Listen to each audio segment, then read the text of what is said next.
For us this morning and for what I've been going through in my life, and we all probably jump in this one together, you've probably seen it in the bulletin about patiently waiting. And I've had to learn how those two words go together, right? Yeah, you're already laughing, because the big thing is, patience. We never want to pray for that, Like I say in here, if I'm praying for patience, Lord, I want it now, But, doesn't work like that either, does it? But what we've got to learn to do is patiently wait and see what that's like. And that's where I'm hoping we can get through this morning and what he's tried to convey to me. And we're still working on it. That's probably why I have to talk to you all about it to help me patiently wait. But patience isn't one of my best things either. I tried my best, and my wife will say sometimes I'm good at that and sometimes I'm definitely not at that. And I'm the type of person that if I ask for patience, I want it now. And I wouldn't make a good doctor because I would have no patience then because, yeah, thank you so much. If patience is a virtue, we've heard it said, then the society is becoming more virtueless. We want instant milk for our instant mashed potatoes. We have a drive-through mentality. You can have it your way. Take a break today. But you also know when it's like when you're standing in front of the microwave, yelling at it, come on, I put 2 minutes on it, but think we can get it done in a minute? Yeah. And then it's frozen in the middle. Yeah, so. Okay, I'm showing you too much of my life. Okay, we're going to start sharing, letting you guys share a little bit too. But waiting in a line at Walmart. And for many years, I helped open up the Meijer stores in Indianapolis. So the grocery store has been deeply embedded. And I was a deli manager, produce manager, and did some grocery work. But, we can all talk about being in line at Walmart, right? We all got a chance. Somebody in here has probably been through that line with me. Just stay away, understand. And as much as we try, they pull you back in. But, you're waiting in line and you just got up, you're the next person in line, and then they're going through their order, and you're calculating, or this is Brian's view, I'm judging how they're getting things scanned and how fast, and good, we're moving, got a good process. And then beep doesn't work. And they need to get a price check on a half dozen of eggs. It's like, just eat you up right there. And so for me, and that's my wife will attend, and then she has to talk me down from the edge. We were this close, honey. We were gonna, Or when you're sitting in church listening to the pastor talk, and you're like, come on, get it on, dude. Let's go home. Yeah. So had to throw that in for fun. These and many more as well, we know. All these different things cause us with our impatience, and just patience, again, patience was a virtue. Our society is becoming more virtueless. The book of James took me through a lot of this, and it was written within 30 years of the resurrection. So, and he had specifically told him, I'm coming back, And if you're right there living that lifestyle they were, and James, I was reading through, we're going to go through, I'll go on and progress, but going through the book of James, they were living not the best life in the world. And if you're Christians, you were really persecuted, and things weren't going your way, and they were really doing some praying for God, for Jesus to come back then. And so are we today. Life is just not that easy for us too. But back then it seemed like it was just horrible. These people had a tough and hard life, and they were eager for Jesus to come back and to deliver them out of this life. Today, we're not really that eagerly awaiting. We're kind of getting with this life. We're kind of figuring things out a little bit, but we also know he hasn't shown up yet. So it's not like 30 years ago, and then he said he'd be back, So now we're going on 2000, and so, okay, we know this is a process. But part of the context of the suffering and unjustly, it seems like the rich were getting richer and the poor were getting treated poorly. And like in verse 5, James 5, verse 5, it just kind of goes over that. So I'm going to throw that up there real quick. You have lived on the earth in luxury and in self-indulgence. You have fattened your hearts in a day of slaughter. And this was written for them back then. And we're sitting here today, and I'm thinking, okay, that can be written about today. We don't have to use our imagination too far and know that this world is kind of that craziness. And it's been 2,000 years since the resurrection and still no Jesus. But James, he wrote this for me. He's our encourager. He's trying to teach me patiently waiting for the Lord. Today we're going to look through the book at 3 keys. We got 3 things we've got to pick up today. A few other things too, but I'll try to stop and say these are the 3. They're kind of basic, but again, we're going to use that grocery store mentality or waiting in line. So we're going to start off with James 5. We're going to go down to verse 7. Be patient, therefore, brothers, sisters, until the coming of the Lord. See how the farmer waits for the precious fruit of the earth, being patient about it until it receives the early and the late rains. So we've got that to start us off with. I'll come back to that in a second. But our number one thing we've got to remember is God is running this checkout lane. Okay? So not you and I. Surprise, it's not me. God's running the checkout lane. So we got to remember, let's let him be in charge. Have you ever had to wait for someone, to come by and pick you up? If they said they'd be there by 6 and it's now like 6:15 and you're kind of like, well, we have to get somewhere, and they're not there. I mean, this person would be what we'd always say, this person's going to be late for their own funeral and stuff like that. But, just that type, just that little bit of impatience. 15 minutes is not going to destroy the world. It shouldn't, no. But what about your wife and kids? We leave the house at 9, everybody. We're going to leave the house at 9 and 9:15. We're not leaving the house at 9. I made this speech and I've told all my kids and my family many times, church happens every week on Sunday. Same time, it was at 9:30. We will say many years ago it was 9:30 start time. And you broke us and we got it to 9:45. And Jerry's like, we're not giving up no more than that. So, but it's just like we're going to do this every week. But anyway, our patience. We all have those times. And we feel we're just not in control. We need to always realize that we are in God's timetable. And he's not going to be late. James uses 2 words in this text to help us keep close to them. The words are patience and steadfast.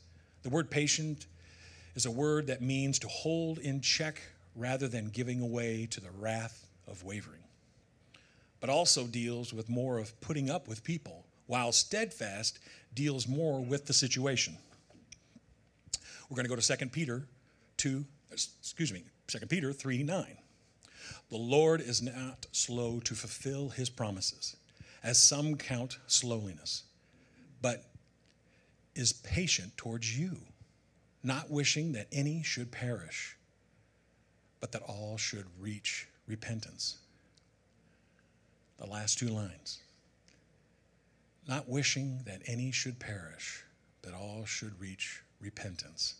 God is holding our checkout lane under control while we get ourselves put together. We think we're in line and we got to get things going. We got to get things, no. He's in charge. It's his checkout lane. We've got to be in line, but he's holding back what for us? What we should be deserving, what we should be getting. And he's pardoning that for his return to come and bring us in with him. God wants all to repent and come to the knowledge of the truth. He desires to see everyone to be saved. This is the one reason Jesus has not come back yet. The church may have been beginning to think that Jesus was never going to come back in James's times, that he was late. That made the people impatient. The early church lived in such a way that they literally expected Jesus at any time. And so should we. We've heard it said many times, that expected. You want to be caught that day when he comes and parts the cloud. You want to be caught in doing his work. Because the fear is we're going to be caught up with ourselves. I'm hoping for myself, I'm hoping I'm in his job, what he wants done. What attitude changes our whole that attitude changes our whole outlook on life. We are to be patient until the coming of the Lord. What does it mean to be patient? We're all learning. James uses the example of the farmer.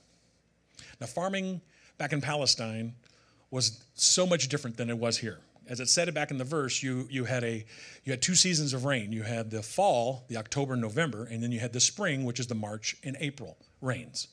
Not much happened between those. So you had to wait for those two times to go. So the grain needed to be planted. And back then, the grain was going to be planted in the fall. That's how their system works. So they had to get the ground ready to go in the fall, and it got rain, so that would help mature the seeds in the ground.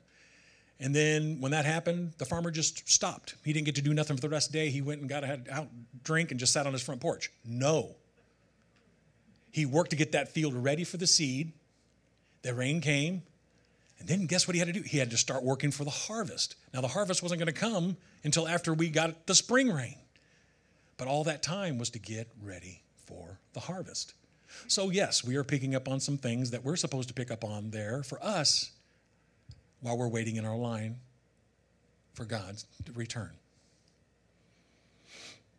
Patience does not mean to sit by and idly just watch everything happen. Trust me. If you've tried that situation yourself, you're going to know that did not work, because I tried that. Well, if God's got his plan, and God says in his word that he's got all things worked out for my good, I'm just going to let God. Don't do that. That's like praying for patience. Okay, I'm telling you the truth right there. Don't do that. Do what God's asking you to do. Prepare yourself. Prepare yourself to receive the seed. Receive the word. Receive what he has for you in this life. Don't sit idly by. If there's one thing I found out, if you don't make a decision, you've just made a decision right there. You can say, well, I'm just going to stay neutral. I'm not doing that. I'm just giving you a little bit from me. The thumbs in the back of my head where God used the 2-bar for to teach me a few things. So stay with his word and let that guide you and let that take you through. Because the farmer has to wait for the harvest that's going to come. And then what's he's doing? He's waiting for that rain to help with the harvest in the spring, so he can harvest in his product. When will the rain come? He had to wait on the Lord. Guess what we have to do now? We have to wait on the Lord now. We've got all this thing circling around. So I thought that was a good illustration about the farmer and the way he has to wait. And we have to wait. But we're living right now. That's okay. We've got something to do. We're learning what that is. Prepare ourselves and then get ready for the harvest. Jesus has not returned yet, but that doesn't mean that he's late. It's an example of God's love, his patience towards us. Wait a minute. 2 Peter 3:8. But do not overlook this one fact, beloved, that with the Lord, one day is as 1,000 years, and 1,000 years is as one day. Have we all ran over that a couple different times and bumpied over that word and went, no, what is he trying to tell us here? My interpretation, leave it as it can be, short as it might be, is that to God, he's not living in our reality. He is the great I am. He sees left, right, beginning, end at one time. He says hello to you, and he already knows the promises to come. So, but for our world down here, we're stuck in, we have days, we have hours, we have minutes, we have this lifetime. So for us, they're trying to teach us this good luck. God's has the control.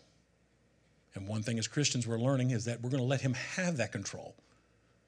Because us trying to fight with that is distracting us, keeping us from preparing ourselves, keeping us from reading the word, keeps us wandering off on our own, keeps us from making those decisions, and we just sit idly back thinking, well, God's got it all figured out.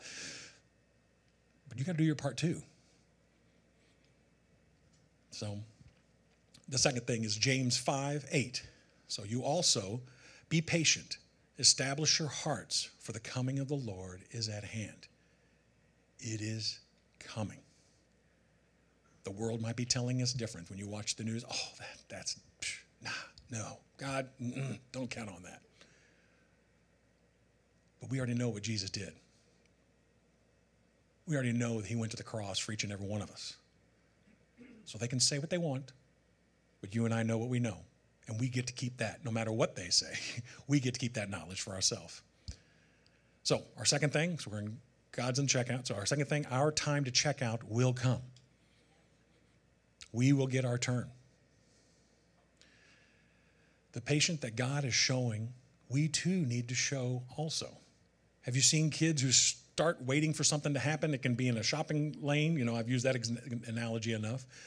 But they'll turn on each other. Kids will, they'll do that. And so do Christians. We also do that with one another. I'm just telling you, you just see what, no, we got to stop. We all know what that, we've all seen that happen. And God says we cannot be, we got to love. We got to support. Because even on some of our days that aren't the best in our life, guess what we need? We need somebody to love us.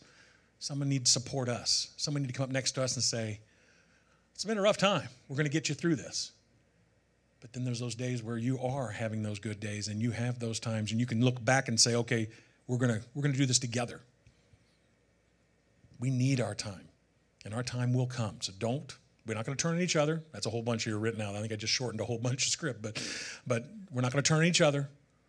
Like they say, lions eating on lions and all those analogies. And also with the person that is the griper. The person that just has to continually complain. What happens after a while? Those people around them shut them out, don't we? They may be still talking, but our brains just shut those people out. And if you find that you're the one grumbling, people around you are going, I've heard it, thank you. My analogy is in my hand. I don't tell too many people this, but now I'm telling you, even a toddler can complain. So, as a grown-up, stop complaining, So sorry, I'm a little soapbox again. Jesus said he was going to return. The word coming in secular Greek referred to the presence or arrival of a person, especially of a visit from an important person. Coming is used so many times in the Bible. I've got 4 different examples in Matthew, 4 different examples in 1 Thessalonians, 2 Thessalonians, 1 Corinthians, 1 John, 2 Peter has a couple different times. The coming of Jesus will be worth the wait. Sometimes we wonder why we have to, but we wonder when it will be our turn. We need to understand that our turn will come when we get to enjoy what we're buying, why we're in this line in the first place. What are we here for? We get the privilege to be a child of God and to know that he loves you and to know that he is pouring out into you. He's given us this basic instructions for living on earth, the Bible, and using that in our daily life. So what do we do while we're in line? Well, we've already learned a few things, and we've got to just keep adding to our church inside us, preparing ourselves. The next thing is we got to use our time wisely while waiting in our checkout. There are a lot of things we can do while we're waiting in the checkout. Some can be freaking out, or some can be actually productive and looking forward. And let's stay with the positive ones, right? I just said that. Strengthening your heart. That's one thing we can do. You also can be patient, establish your heart, for the coming of the Lord is at hand. We are called to establish and strengthen our hearts. The word established was used back in Exodus with 17:12 when we were talking about Moses, and he was lifting up his arms, and every time his arms were held up in the air, the battle for the Israelites, they were winning. But if his arms were lowered, and they had to help hold his arms up, they helped strengthen him to keep his arms up. If his arms would drop, the battle was going wrong for them.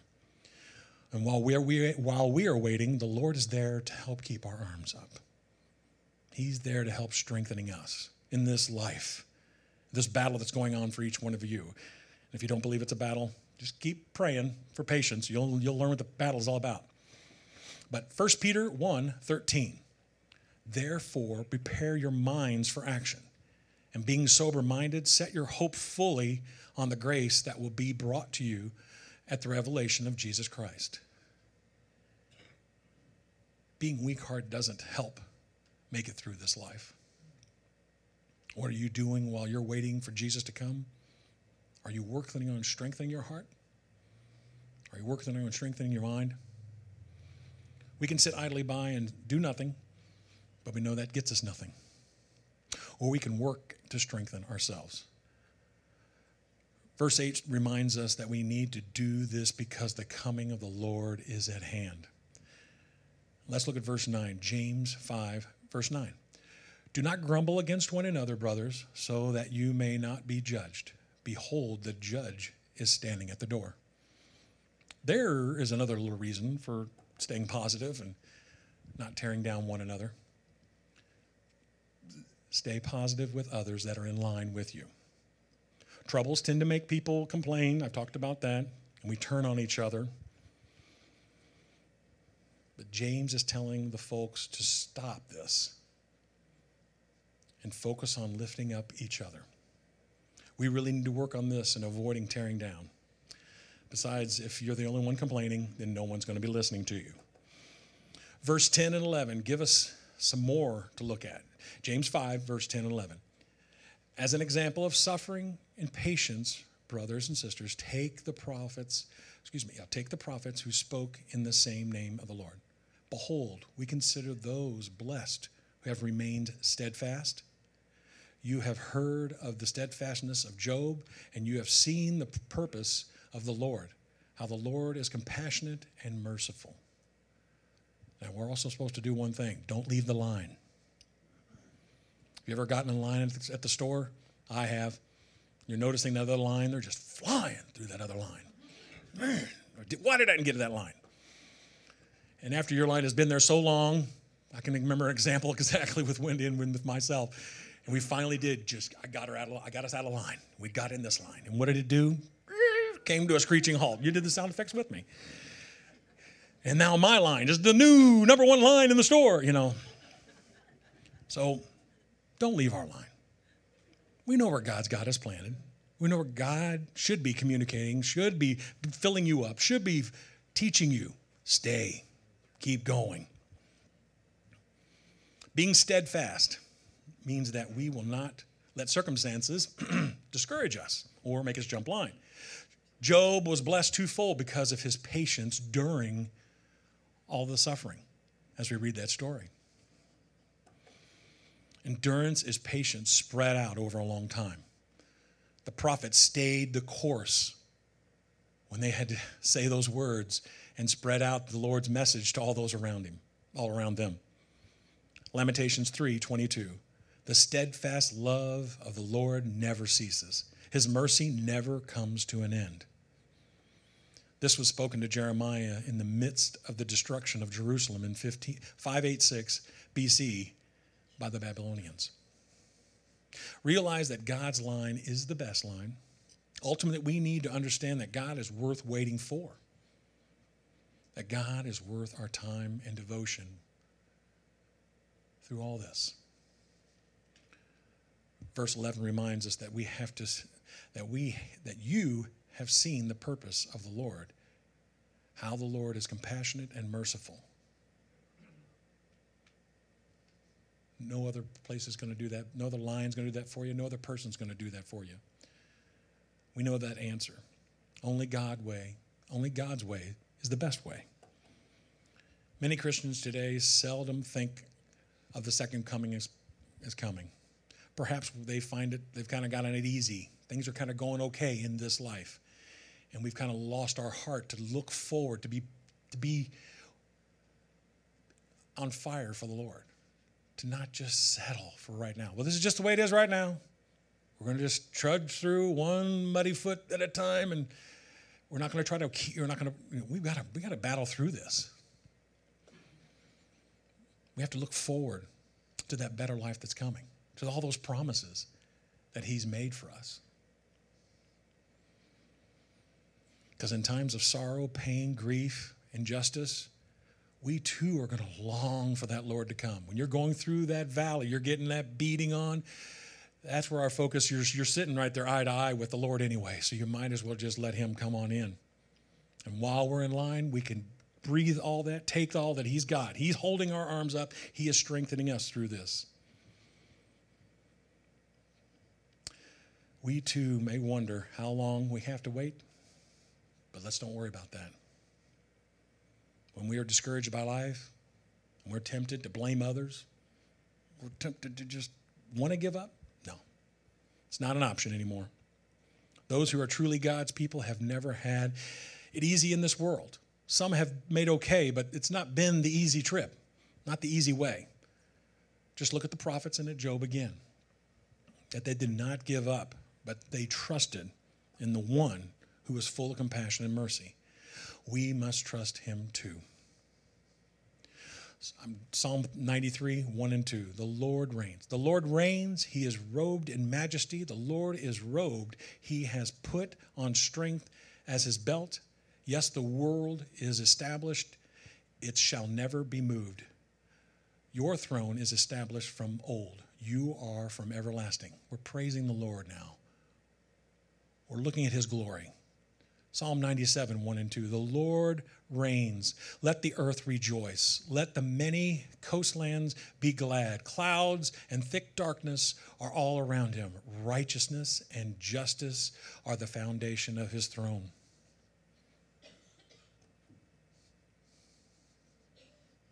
Please. Psalm 99, 1 through 5. The Lord reigns. Let the people tremble. He sits enthroned upon the cherubim.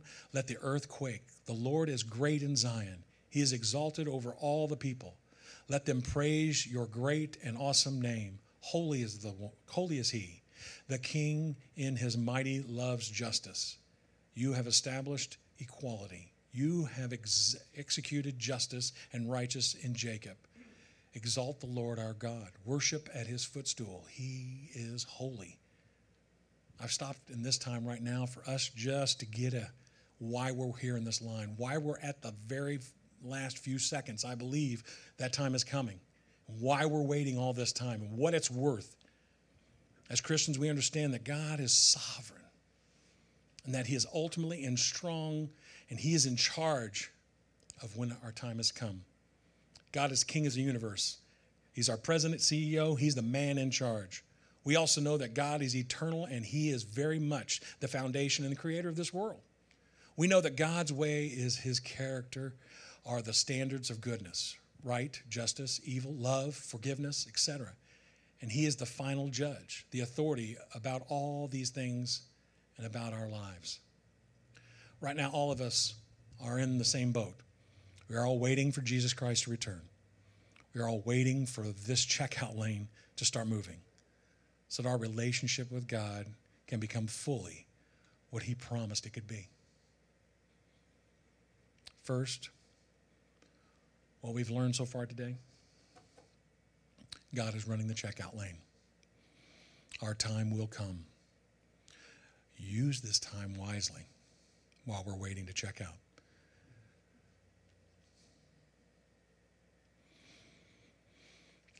We need to look at this part and act that part and change our insides to be worthy of Jesus Christ. That is called sanctification, which is a big word, church word. Sanctification is becoming the person God wants us to be each and every day. We must focus on being prepared. I mean, imagine that being prepared means we know that we believe and why we believe it, so we can share it. So we can give out that good word. So we can help motivate those people. We can be that positive person. We're not that grumbly little whining child in the corner irritating everybody else in line. We must focus on being what God told us to be. Go, love, and serve. Be my hands and feet. Jesus Christ makes an emphasis often in his interactions with other people. Love those around you. He stopped the world for children. He stopped the world for anybody that came up to him. Stopped and gave him his focus. He was there to serve. It is worth focusing for us while we wait for the second coming of Jesus Christ to serve and love those around us. This line's going to go through quickly. It's going to be quicker than we think. We're just waiting right now. We just have just a little bit longer to go. Keep your faith. Keep your eyes upon him. Cloud out the rest of this world around you, because that's our next day. That's our promise while we're waiting in this line.